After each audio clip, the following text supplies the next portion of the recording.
Is the termination of Harish Naik, UDC of the Excise Department, a farce? The government seems to be having lots to hide.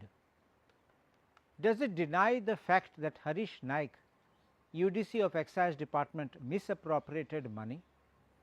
Has the government filed any FIR against him? There are allegations that he had forged bank slips and was issuing fake excise challans with original excise stamps. It is an open and shut case of forgery. So, why was no FIR filed? When I had asked questions in the assembly, first I asked it on 9th August 2023, LAQ number 24, unstarred LAQ. I specifically asked question A, whether any FIR has been registered in relation to the excise scam discovered at Pernem Excise Office. If so, details thereof, if not, reasons therefore. The answer given by Dr. Pramod Sawant, Honorable Chief Minister of Goa, who is Minister of Finance, under whose department excise comes, answered this to me. Sir, the matter has been referred to the Vigilance Department / ACB for further investigation. Now, I will tell you something, whenever FIR is registered, I do not say necessarily the police must run and register an FIR. They can conduct a preliminary inquiry, and if in the preliminary inquiry prima facie it is found that it is a fit case to register an FIR, then they must register an FIR. Certain cases where it is open and shut, where there is a murder, there is somebody struck with blood with a knife, there is no question of conducting preliminary inquiries, directly you can register murder cases. So, when this answer came to me, the first impression of mine as a lawyer would be, yes, they have referred to Vigilance Department, which means probably a preliminary inquiry is being conducted, but the preliminary inquiry cannot go on forever. So, on 6th February 2024, I again asked this question, and this starred LAQ number 16A on 6th February 2024 with the subject Pernem Scam and Excise Leakages. My first question was, the nature and extent of excise scam in Pernem Excise Station with details of the manner in which the scam was committed and the approximate loss to the government. The answer was again by Dr. Pramod Sawant, the Honorable Minister for Finance, who is the Chief Minister, and the Minister of the Excise Department. He answered, Sir, the Excise Department has detected a case of misappropriation of license renewal fees of approximately rupees 27.78 lakhs. The next question I ask is the details of the action taken and the status thereof. And answer is 1 UDC and 2 excise inspectors have been placed under suspension, and the matter of misappropriation of funds have been referred to the Vigilance Department ACB for further investigation. So, this means it remains, status remain the same. My question was about FIR being filed. There is no FIR which has been registered. Is the government scared that names of someone may be exposed? Was Harish Naik, the UDC, collecting money for someone else? Do you think that this termination order will stand? Clearly it is no, and I will tell you why. Just look at the termination order. The first paragraph says the disciplinary proceeding was initiated against Harish Naik, upper division clerk, and informs what are the provisions. Then it says Harish Naik submitted his written statement of defence, which was found unsatisfactory, and accordingly an inquiry authority was appointed to inquire into the charge.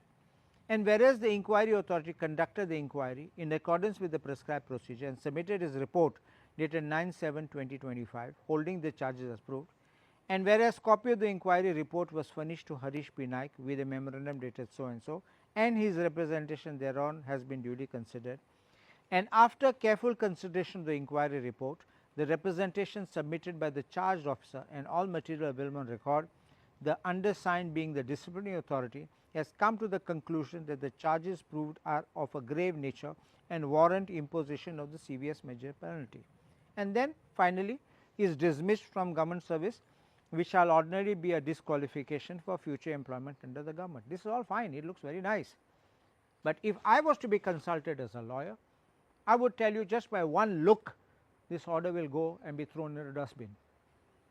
I will tell you why. This Harish Naik did not come and say, yes, I have done it, please forgive me, which means he has not admitted it. On the contrary, Harish Naik put up a defense, that is in paragraph 2 which I read, submitted his written statement of defense which was found unsatisfactory. Yes, you are right, it may be unsatisfactory, but the question is, what do you do? What is the procedure to be done? You appointed an inquiry officer, the inquiry officer has conducted his inquiry. First, any disciplinary inquiry requires charge to be framed. So, what are the charges?